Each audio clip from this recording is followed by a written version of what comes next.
Fala pessoal, sejam bem-vindos a mais um vídeo. Eu me chamo Felipe Udi, sou analista CNPI número 2434, também conhecido como analista de valores imobiliários.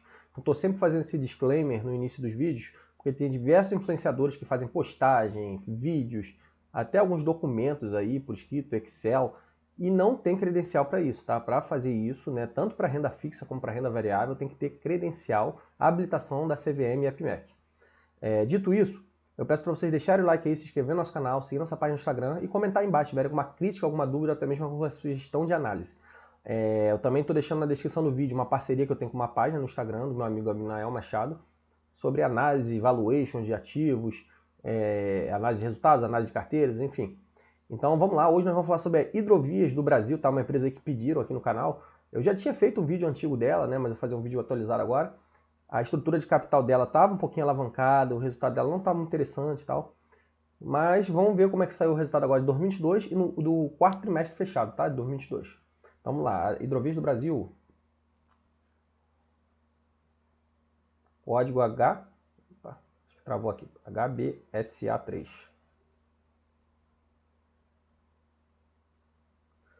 Vamos lá, resultado do quarto tri de 2022.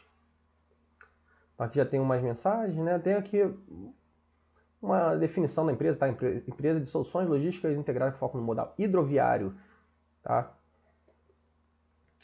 Resultados recordes nos principais corredores onde atua, né? Esses corredores de água, tá? Apresentando EBITDA ajustado de 756 milhões e lucro líquido ajustado de 79, tá? Isso aqui no ano de 2022. Eles tiveram o EBITDA alto, tá? Mas aqui tá ajustado, vamos ver o que eles falam do ajuste.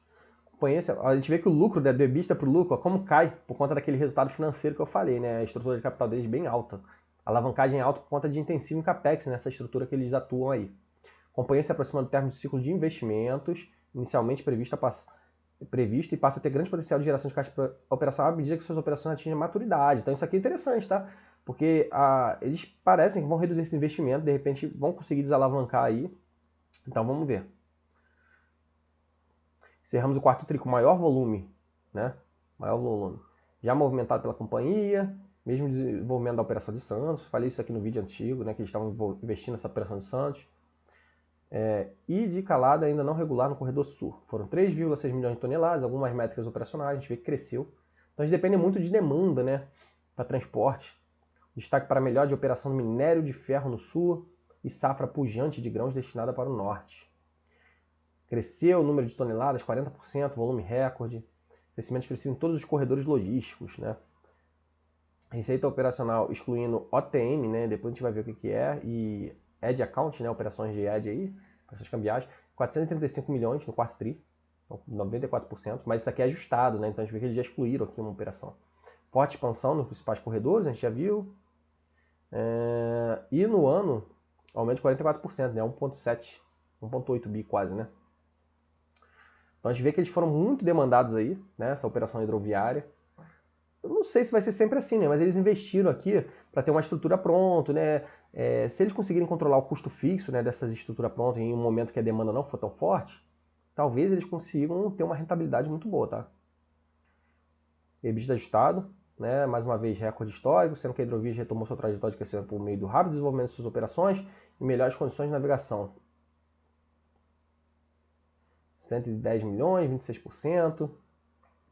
E no ano aqui, 20% de crescimento, né?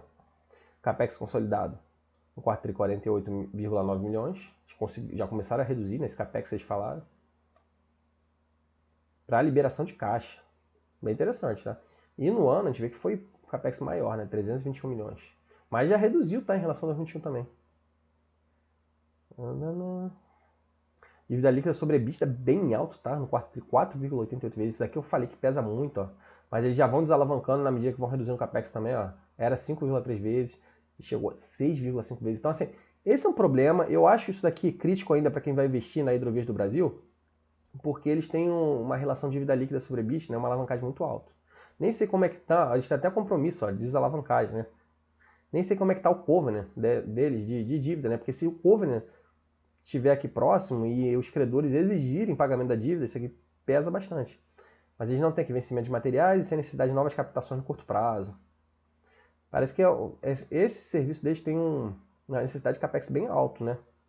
o volume deles cresceu, então isso aqui facilitou, mas não vai ser sempre que vai ser esse volume alto, tá? Cresceu no trimestre, ó, nos corredores aí que eles atuam, a parte sul ainda está em desenvolvimento aí, não está tão forte. Corredor norte, navegação costeira, tem os corredores aí que eles têm. Então a tendência que eles falaram é aumentar aqui nessa receita, aqui nessa parte de Santos, né, Porto de Santos. E aí vai aumentar esse EBITDA. Vou pular aqui a parte de, não sei se eles explicam aqui.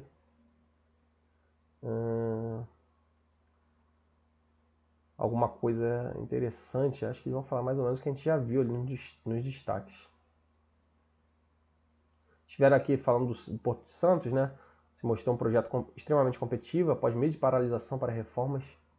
Paralisação com Z. Tá errado aqui, né? Para reformas e modernizações. Não tiveram impacto aí. Não tem nada demais aqui não. Aqui dos corredores, né? Corredor norte aumentou bastante a demanda, somente de grãos. Está fertilizante caiu, né? A gente sabe que guerra lá na Rússia e Ucrânia afetou essa parte de fertilizantes, essa parte aqui de rodo direto. Coisas específicas do setor, né? Falando aqui o crescimento deles, esse volume aí. Depende muito dessa estrutura aqui de abarcar lá dentro dos comboios, né, que fala. Dentro desses barcos, né, de transporte aí. Os materiais, né? Então a gente vê aqui como é que era, né? Como é que eles abarcavam 32 mil toneladas, 16 barcaças, agora 20 barcaças, 40 mil toneladas. Então eles foram aumentando. Isso aqui a gente espera dessas empresas mesmo, né? Que opera. Aqui não é bem commodities, né? Mas eles operam com transporte de commodities, né? Principalmente. É você aumentar o volume e enxugar os custos. Os custos deles ainda estão pesados, estrutura de capital, mas eles estão aumentando o volume aqui para transportar esses produtos, né, ao longo do tempo. E eles esperam aumentar ainda mais, a 2023, 2024, a 70 mil. Então esses quadradinhos laranja aqui é exatamente isso aqui, demonstrando que eles foram aumentando ao longo do tempo, né, a capacidade de transporte. Né. Ó, ampliaram 60%, né, por melhorias operacionais. Né. Maior capacidade de navegação também, aumento de comboios, otimização dos estoques, maior controles externos, enfim. Então isso aqui é interessante, tá? Que eles mostram esse gráficozinho aqui. O market share deles, a gente vê que o Porto de Santos aqui eles estão investindo, ficou um tempo parado, ainda não entrou totalmente em operação. Deu uma quedinha, né, ao longo do tempo aí, mas voltou aqui a subir. Os portos Porto do Norte, Porto do Sul e outros. Então, Barcarena se manteve na liderança no Arco Norte. 56 de share. E a Hidrovias tem posição de destaque lá. E com 44% de share em Barcarena. Terminal de uso privado deles. Aqui tem o... aqui eles falam, né? Market share do Porto do Norte. Então eles estão aqui bem posicionados, né? E aqui falando do market share deles, né? Dentro desse porto. Aqui falando da produção de soja, exportação de soja, de milho, né? Sabe que o commodity está sendo bem demandado. Enfim, aí cresceu bastante, né? A receita. Eu não vou me estender muito, senão a gente vai fazer um vídeo aqui com uma análise completa da companhia, né? Navegação costeira, cabotagem. A gente vê aí que mais ou menos o volume deles cresceu, 23%, no ano 29%. Aí bauxita, né? Atenção. Os custos operacionais ficaram mais ou menos em linha, né? 15% de aumento. Mas cresceu acima da receita, né? E aí o que aconteceu? O EBITDA caiu, né? Então parece que eles têm os custos fixos aí nessa estrutura que pesa bastante, né? Mas tem alguma coisa. Corredor Sul, a gente vê que minério de ferro teve um salto absurdamente alto no quarto tri, né? Demanda, grãos caiu um pouquinho, fertilizante também. E foi o minério de ferro que salvou aqui nesse crescimento aqui, ó, 43% da receita. Esse GJVs aqui, né? Volume proporcional a participação na companhia TGM, Linde Biden. Resultado contabilizado por meio de equivalência patrimonial. Então tem mais empresas aí embaixo deles que entram como equivalência patrimonial.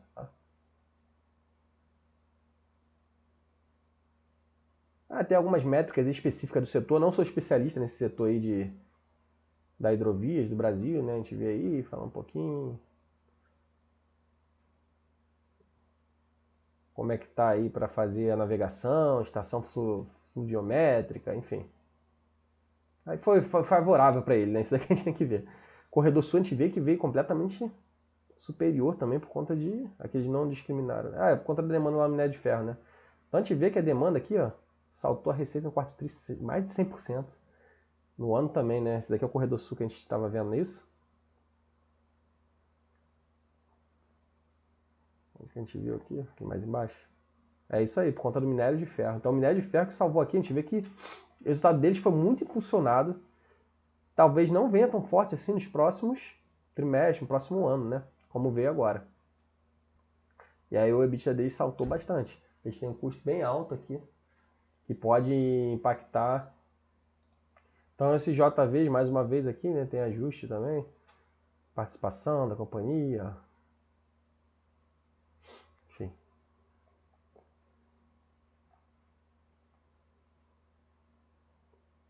Falando do Santos. Parte de modernização, né, das obras e reforma na área arrendada pela companhia no Porto de Santos. Tem uma parte lá do Porto de Santos deles. Para a movimentação de sal e fertilizantes. Né? E aí já tiveram um retorno aqui de fertilizante de 266 mil toneladas e no ano 394 mil. Então a tendência, né, não sei se isso daqui vai suprir aquela, se tiver uma queda lá na receita de minério de ferro. Mas a tendência é isso aqui subindo ao longo do tempo, vai subir 18% aqui já, ano contra ano. E de repente suprir um pouquinho, né? Mas me parece que aquele resultado veio muito forte, ó, por conta da questão do minério de ferro, naquele corredor lá. E a receita mesmo assim, ó, bem pequenininha ainda, no quarto tri, no ano também meio tímido, mesmo crescendo. Não sei se vai suprir aquilo tudo, não. Então, assim, a gente viu que lá nos destaques que o lucro líquido da companhia despenca, né, do EBITDA para o lucro líquido, por conta da alavancagem. Aqui um pouquinho de despesa da holding, né, tem empresas embaixo dela, tem algumas despesas da companhia. Então, quando o pessoal fala até aquele desconto de Itaúsa, eu fiz um vídeo da Itaúsa aqui, né, também tem esses gastos, né, operacionais da própria holding, né. Tem mais um pouquinho de equivalência patrimonial. Resultado consolidado, a gente já viu um pouquinho do CAPEX, aqui embaixo fala, né. Boa parte do CAPEX que eles estão empregando é para expansão, né? Eles reduziram consideravelmente, mas mesmo assim ainda está alto, né? Mas manutenção, interessante que eles conseguiram reduzir, né, de um ano para o outro. Tem que ver se eles vão manter nesse nível aqui baixo e depois reduzir esse de expansão. Se fizer isso, começa a sobrar um pouco de caixa, né? Aí um pouquinho de outorga lá do campo de Porto de Santos. Fusões e aquisições veio pesado aqui no 2021, né? Aqui consolidado. Vê que a despesa operacional deles também cresce muito, tá? Isso aqui eu não gosto muito. Só que cresceu abaixo da receita no ano de 2022. O quarto tri veio muito forte, aquela parte lá do minério de ferro que a gente viu. Outras despesas aqui embaixo, né, de holding que a gente viu também. Né? Então, esse OTM é o transporte rodoviário, né? Eles discriminam aqui que eu falei, né? Custo operacional é transporte rodoviário. Também tem um pouquinho de receita, né? Basicamente nulo, né? Eles até discriminam aqui. Então, eles têm muita despesa operacional, tem despesa da holding aqui também, que é alta, também não é baixinho. O quarto tri também vem mais forte. Tal. Então, eles têm muita despesa operacional e muito capex. O negócio é eles conseguirem ser eficientes aqui, que eles não demonstraram isso ao longo dos últimos anos, tá? Eficiência aqui na parte operacional. Conseguir continuar crescendo a receita, né? Principalmente a parte do Porto de Santos lá. E controlar o endividamento também, tá? Capex, endividamento, ó, o resultado financeiro deles derrubou o EBITDA, ó, o EBITDA deles no ano 317 milhões, o resultado financeiro 233 milhões. Então a gente vê que derrubou. Na verdade aqui, ó, lá no destaque estava dando como lucro, né? Mas na verdade foi prejuízo, ó, no quarto 356 milhões negativo e no ano 8 milhões negativo, mesmo com esse crescimento da receita nessa faixa que a gente viu. Então a gente vê aí que o resultado da companhia não veio forte não, tá? Eu ficaria de fora, a gente vê que tem muito gestor de fundo, de investimento falando bem da Hidrovias, que ela vai voar, que vai ter investimento, vai fazer acontecer. Mas esses gestores eles têm que mostrar resultado no curto prazo. Isso é uma vantagem da gente, pessoa física, tá? Que a gente não precisa mostrar resultado para ninguém. Porque discrimina um pouquinho, né? A despesa financeira claramente superior à receita financeira. No quarto tri, no ano mais ainda, ó, quase 4 vezes maior. Tem um pouquinho de variação cambial também, por essas operações internacionais.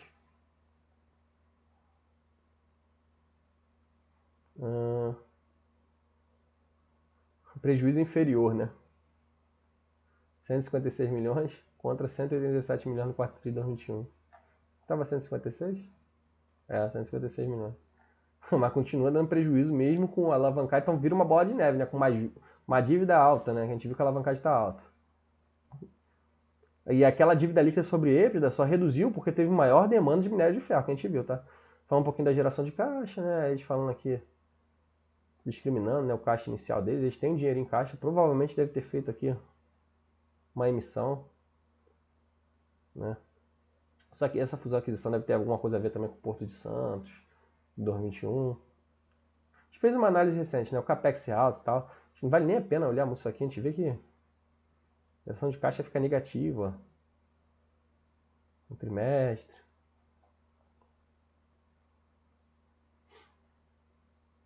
Pagamento de juros, ó, no ano. Custo de captação também. O capex, né? Praticamente o financiamento, né? Essa parte aqui de financiamento, fluxo de caixa, e essa parte de investimento aqui, come todo o caixa que a empresa gera, fora despesas operacionais, tá muito ruim, ó. Ano passado eles ainda tiveram variação no capital de giro aqui negativa altíssima, esse ano não teve isso. Endividamento eles falam um pouquinho, a dívida deles é longa, não é esse o problema. Mas o pessoal às vezes atrela retorno na bolsa de valores com se a empresa não falir vai te dar retorno. Não, não necessariamente. Se a empresa estiver começando, tiver que fazer emissões de ação, vai ficar diluindo o acionista constantemente. Isso daí vai fazer a cotação ir caindo ao longo do tempo, tá? Então, para pagar essa dívida aqui, que a gente vê que é alta, né, aqui eles estão diluindo, não sei se eles discriminam aqui a dívida toda. Eles fizeram uma emissão de debêntures, né? Em julho de 2022, ó. Segunda emissão de debêntures simples. Fizeram a recompra de 1,1 milhão, né, de bondes de 2005. Bi não, milhão. E 121 milhões em 2031. Mas isso aqui é de dólares, né? É bastante coisa. A gente tem um caixazinho aqui que cobre o curto prazo, né? 753 milhões. Mas a dívida deles é muito alta, cara. Muito alta mesmo. Não sei se eles vão estar... Alavancagem alta, dívida alta.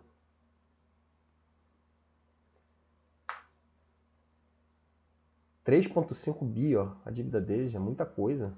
Para a empresa que está dando prejuízo, geração de caixa também não é grande coisa. Ó, a alavancagem deles até caiu, mas é muito alta ainda.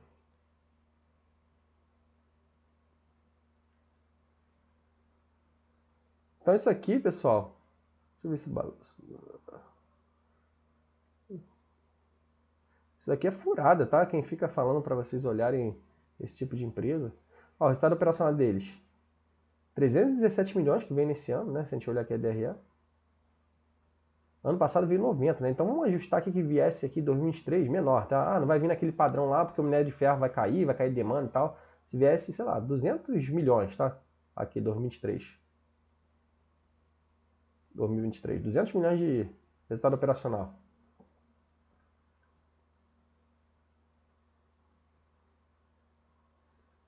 Não cobre nem o CAPEX, tá? Aqui, ó. 375 milhões.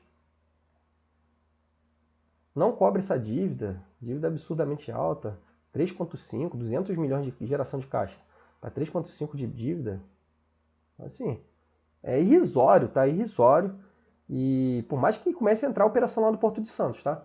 Então, para mim, a Hidrovias do Brasil é uma empresa muito, muito aquém do que a gente pode esperar como investidor, né? Eu acho que tem empresas muito melhores. Eu acho que ela tem potencial, tá? Ela tem uma operação interessante e tal, mas a gestão dela tem que melhorar essa estrutura de capital, tem que melhorar esse consumo de CAPEX, tem que melhorar as despesas operacionais, provavelmente custo fixo, né? Porque a gente vê que tem que fazer manutenção o tempo todo, não é custo variável, que eles podem reduzir e subir na medida que eles achem mais interessante. E tem que ter uma gestão melhor aí para conseguir ter parcerias para escoagem aí desses fertilizantes, esses grãos e conseguir ter uma receita mais estabilizada, né? Não variando muito ao longo do tempo. Então, pessoal, espero que eu possa ter contribuído de alguma forma para vocês. Peço para vocês deixarem o like, se inscrever no nosso canal, seguir nossa página no Instagram e comentar aí embaixo se tiver alguma dúvida, alguma crítica ou até mesmo alguma sugestão. Lembrando que eu estou colocando aqui embaixo no link da descrição do vídeo uma parceria que eu tenho com o meu amigo, né, numa página no Instagram lá que ele tem um alcance bem maior que o meu. que a gente tem uma parceria lá para eu recomendar, fazer análise, valuation de empresas, né? Então ter preço justo de uma série de empresas, né? Inclusive na parte de commodities a gente tem lá valuation da PetroRio, da 3R Petróleo, da Klabin, enfim, da Irani. Então quem tiver interesse, só clicar aí no link, né? Dar uma olhada. Pode ver ele também a página do Instagram dele, a gente faz algumas lives às vezes lá. Espero que eu possa ter contribuído. Valeu, forte abraço.